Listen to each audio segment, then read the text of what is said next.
this is clearly a nice little fully segmented hemivertebra. This is a 3-year-old child. So we know that hemivertebrae of this type would progress, and most of us would elect to operate this fairly quickly because this is a rapidly progressive curve.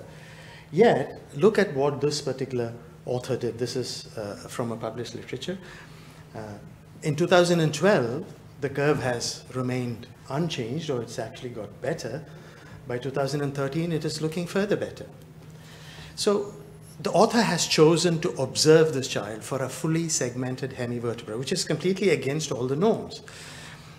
So the first thing, the very first challenge that I believe that we have is the classification of congenital scoliosis itself. So we have a major challenge with the classification. So I'll talk about challenges from my own personal experience with some clinical examples. Let's look at what we have. Most of us go by the traditional classifications. The classic was Bob Winter. This is 1968. The second so-called classic is Michael McMaster. This is 1982. So for the last 25 or 30 years, we haven't had anything new, or we are not aware of the new things that have happened in the field. So we still believe in the failure of formation, segmentation, mixed, etc. That's fine. And these are from Bob Winter's original publication, and McMaster's failure of segmentation, formation, mixed deformities, and the unclassifiable deformities. That's all fine. But a lot has changed since then. At least we know that those classifications, or some parts of those classifications, do not actually cover all the problems that we have, all the problems that we see. And one example is what I showed you right in the beginning. Typically, according to McMaster, if you have a lesion in the thoracolumbar junction at a very young age, for example, 3 years of age, as in that child, and a fully segmented lesion, that should progress very rapidly. But in this case, it hasn't happened. So why? So there are several other authors who have been thinking about this. And some of you are aware of the Japanese team who have been working on these congenital deformities. Kawakami, Imagama, Tsuji, and Nakajima have been working on congenital scoliosis classifications. And one of the reasons they have detected is that the traditional classifications, or the classics, have failed to look at the posterior elements at all. I mean, they don't look at the posterior elements at all. They're looking only at the vertebral body malformation. But the posterior elements and the growth plates of the posterior elements also have a contribution to make in progression of deformities. And they also came out with another observation that all mixed or unclassifiable, the so-called unclassifiable abnormalities, do not have the same prognosis.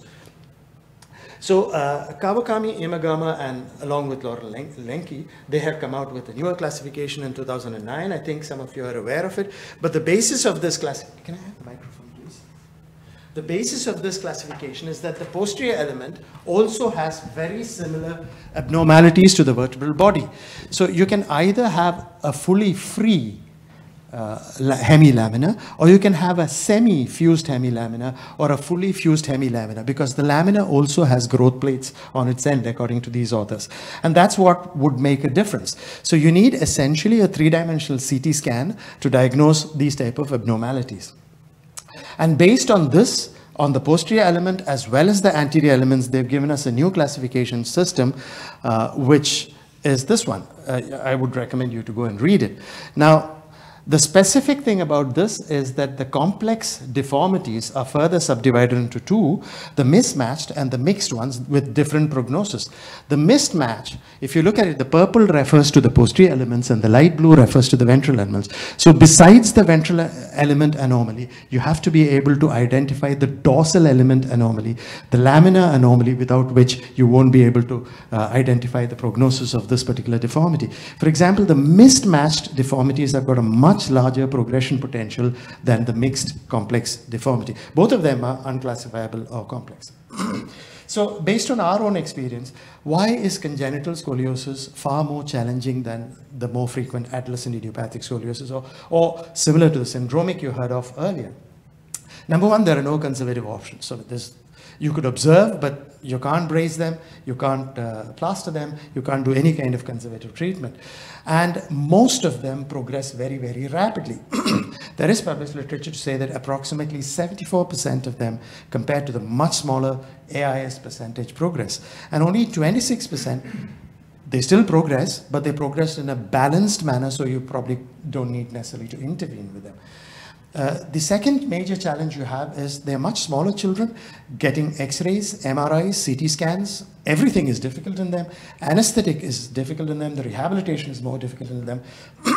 And you have a great unpredictability of the progression in your operated segment itself. So this is from Harry Schaffelberger's publication in 2011. We have been looking at hemiepiphysiodesis as a surgical option. That's a poor option. We have been looking at in situ fusion as a surgical alternative. That's a completely poor option. Hemivertebral resection is the only one which is likely to give some sustainable deformity correction. All the others we know are inadequate. The other specific problem we have in these small children, I think Patrick also showed that, is the poor purchase you have in the bone. These children are really small and their bone is cartilaginous, so the purchase that you have in the bone is quite inadequate. And here's one of the cases that we did. We have a small cohort of 6 lumbosacral junctional vertebrae, and this is one of them. It's a small girl, she's about 6 years old, and she had this deformity. We did this resection. She's slightly better after the resection. I wouldn't say we have achieved a great deal of deformity correction, and this is another observation. In lumbosacral junctional hemivertebrae, even if you were to resect the hemivertebra completely, right up to the ALL, you would find that you would never get it completely corrected. The best you can get is about 50% correction. So we got what we thought was a reasonably good correction. At 6 months down the line, you can see that the implants have started to pull out on that image. I mean, this is something that we've seen very, very often in congenital deformity because the bone is cartilaginous. This is not my own. One of my colleagues sent this patient to us, and probably Dr. Abhay would recognize this patient. This is a really grotesque situation. I mean, you are stuck with this patient and you've got that this deformity with the implants which have been pulling out. The other major challenge that I personally have in my clinic is the pulmonary function issue of it. Besides what the anesthetist tells us that they can't give anesthesia to the child, we find ourselves stuck in the post-operative period with a large number of children going onto the ventilator, weaning them off the ventilator, and problems associated with that.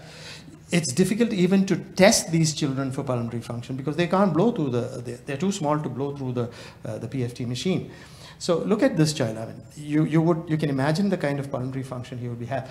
Actually, he was detected to have polycythemia because of the chronic hypoxic situation. Another severe pulmonary function compromise. So in our institution, it's a policy that you must have a minimum of 30% PFT values of FEV1 and FVC should be minimum 30% before you can safely undertake surgery. If there's anything less than 30%, the chances of the child being on a ventilator long-term for at least 2 to 3 weeks is very high, and that's an additional warning that we give the parents of the child. I'm a little bit surprised by this article, which came quite recently, 2018 publication. They looked at pulmonary function following congenital scoliosis, and surprisingly, they have only about 15% pulmonary function problems. I mean, that's really not true in my hands, except for those thoracolumbar hemivertebral resections, which don't have any pulmonary compromise. Vast majority of the congenitals that I treat are quite severe, and they do have some degree of pulmonary compromise. I'm not talking about the thoracic insufficiency syndrome at all, because we have a major cost issue in our country. We don't use Vector, we don't use magnetic rods, so I'll just leave out the thoracic insufficiency problem at all, completely. We heard some fantastic lecture about the associated abnormalities. In our practice, we specifically look at 4 items. The syrinx is one of them. The split cord malformations are the second. Chiari malformation and the tethered cord are the others. And our routine practice is we refer to the neurosurgeons. They address the basic issue, the neurosurgical issue, and roughly 6 months after the primary pathology is addressed, we go in and do the deformity correction. This has been our practice. We will now talk about the visceral anomalies associated with, but visceral anomalies also pose a major challenge to these children. Some of them have horseshoe kidney, cardiac anomalies, and they have additional musculoskeletal problems, as I'm going to show you in some of the pictures.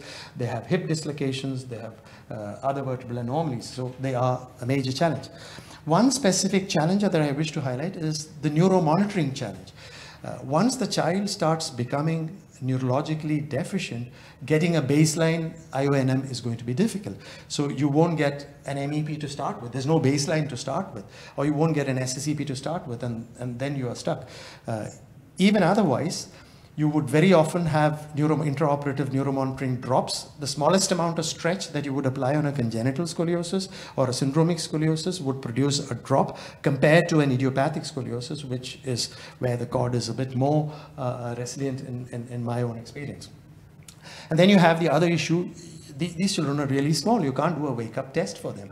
They don't respond very well to the wake-up test. So these are the neuromonitoring issues. So this is a problem that I had just about 2 weeks back, and here's this child with this large congenital kyphosis. There's a hemivertebra. He's on the brink of becoming deficient. He's already got very spastic lower limbs, but he's not. Motor power is about grade 5. The CT shows you it's a pretty grotesque deformity. We did the operation. I could not achieve complete correction, as you can see there, and the reason is here. When we started the surgery, he was doing pretty well. That's his IONM. When I was doing the vertebral resection, you can see there's some flat lines happening there, and it went on getting flatter and flatter and flatter. So at one stage, we stopped the surgery, went back, undid some of the correction that we did, and progressively he improved over a period of about 40-45 minutes. We gave him some methylprednisolone, etc., and he improved, and we had to accept a much lesser degree of correction. And he was neurologically intact, but that's not always the case. You have some challenging problems. This is an 11-year-old boy. He has been having bilateral foot deformity. He's been deformed since birth. He had a bladder problem as well, which was surgically addressed. Now, this might not look such a bad deformity for most people who treat syndromic and idiopathic kind of or congenital scoliosis, but this is the child. He's an ambulant child. He's got bilateral foot deformities. But the reality is, what he's got is called a congenital dislocation of the spine. A congenital dislocation of the spine is one of the nastiest things to have. If you have a combined coronal plane and a sagittal plane translation like this, it's really one of the most potentially disastrous things to have. So I'll show you some of the literature on that in a minute. We did an operation. The operation was pretty good. It was looking nice and straight, but he is neurologically completely lost after the surgery. So I went back, and incidentally, we could not get a baseline preoperatively. Intraoperatively, there was no baseline. So we had to, SSEP, MEP, there was no baseline. So I had to work completely on a blind situation. Now, when we went back and looked at the literature on congenital dislocation of the spine, you'll find that the largest series is by Duboce himself, and he's got this kind of numbers. 12 patients are preoperatively deficient, 8 patients were preoperatively completely paraplegic, and all of them were postoperatively paraplegic. That's his result. So, and a very similar result has been published by another author with 6 cases. So congenital dislocation, you can make the spine straight, but the chances are close to 100% that all the patients would become paraplegic.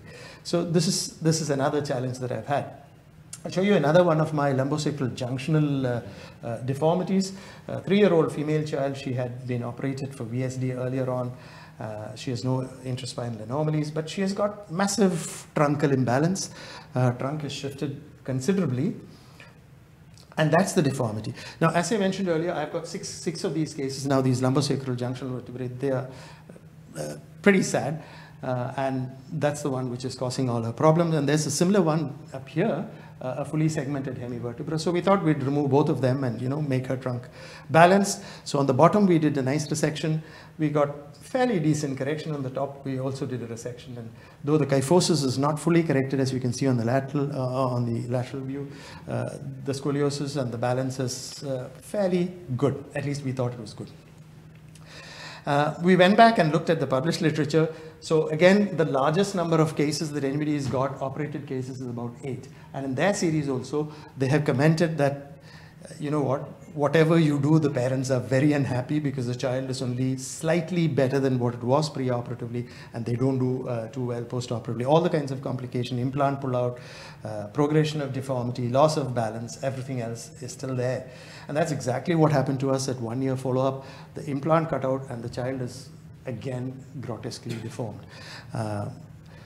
So this is another of the challenges. So to summarize, in my own experience, the first thing that we need is we need a good classification for congenital scoliosis, which will tell us the exact prognosis of that particular deformity. It will also guide us towards an appropriate treatment for that, which I believe we don't have as yet.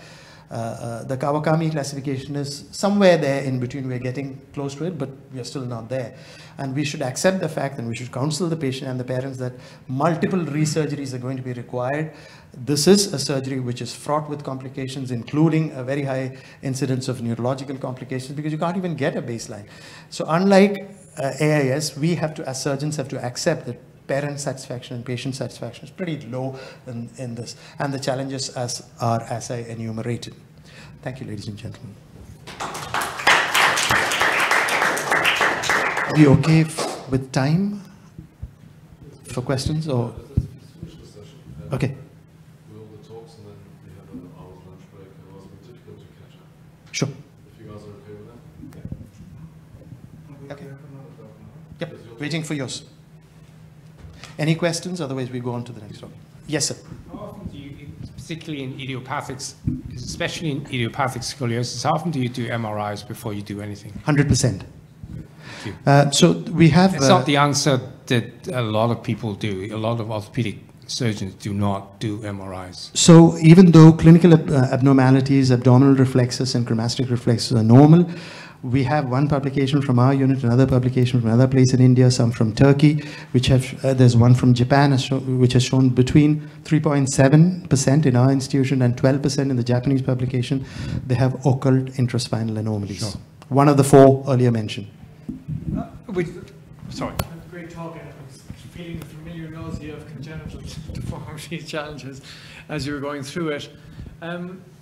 One of the things that strikes me again and again and again, and Noriaki's work on this, like when we look at it, we're always targeting the bone, but the biggest problem is the cartilaginous analog and the part that we're not really focusing on. Like you see the way they spin or recur or want to pivot three-dimensionally, it's almost like there's that invisible tether that you can't see, but it is mesenchymal fibrous tissue, it's growth plate, it's whatever it is. And I still haven't got that sorted out in my head as to how we solve that part of the equation, because that, for me, that's the biggest thing. It's why things don't move like you want them to, and why you have this almost, even with instrumentation, you can't control three-dimensionally what's happening. And that's why probably we would, the future classifications that would come up, hopefully would include all the other elements as well, rather than looking just at the hemivertebrae or the fusion mass or the bony elements as you described. They're purely... shall we go on to the next lecture?